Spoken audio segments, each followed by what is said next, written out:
ఇప్పుడు కూడా ఎక్స్పెక్ట్ చేయలేదు నేను చేసిన వీడియో వల్ల ఒకళ్ళు తల వంచుకు తిరగాల్సి వస్తుంది. మ్యాటర్ ఏంటంటే గైస్, మొన్న కనిపిస్తున్నాడు కదా కిరణ్ అన్న గురించి అయితే నేను ఒక వీడియో చేశాను. ఏంటంటే నాకు ఇచ్చిన ఇన్ఫర్మేషన్ ప్రకారం బైక్ తీసుకెళ్లిపోయాడు అనేసి అయితే నాకు చెప్పడం జరిగింది. సో అందుకనే నేను ఆ వీడియో అయితే చేశాను. అసలు మెయిన్ వ్యక్తి దొంగ ఎవడంటే ఈ కింద కనిపిస్తున్నాడు కదా, ఇతను ఊరి పేరు ఎక్కడో తెలియదు, ఈ అడ్రస్ ఎక్కడో కూడా తెలియదు. ఇతనైతే మా ఊర్లో వచ్చి ఒక వారం రోజులు ఉన్నాడు.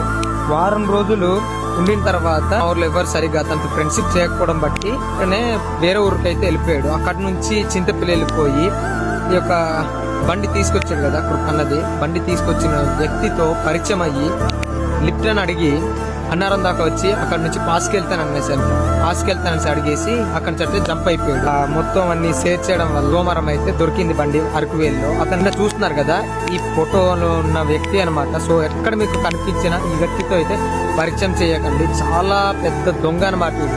ఎంత తెలివిగా మాట్లాడతాడంటే కిరణ్ అన్న ఫోన్ కూడా దొబ్బేసాడు.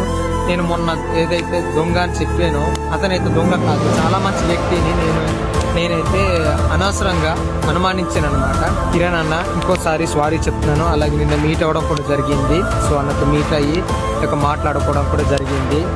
సో నా వల్ల ఒక అతను బాధపడడంతో నాకైతే చాలా బాధ అనిపిస్తుంది, ఇప్పటికీ కోలుకోలేకపోతుంది. సో దయచేసి చెప్తున్నాను కదా, ఈ కింద కనిపిస్తున్న వ్యక్తి ఎక్కడ కనిపించినా దయచేసి క్లోజ్ అవ్వకండి, అతనితో మాట్లాడకండి. చాలా ఈజీగా మిమ్మల్ని మాయలో పడేసి పరిచయం అయిపోయి మీ దగ్గర నుంచి ఏదో ఒకటి లాక్కెళ్ళిపోతాడు.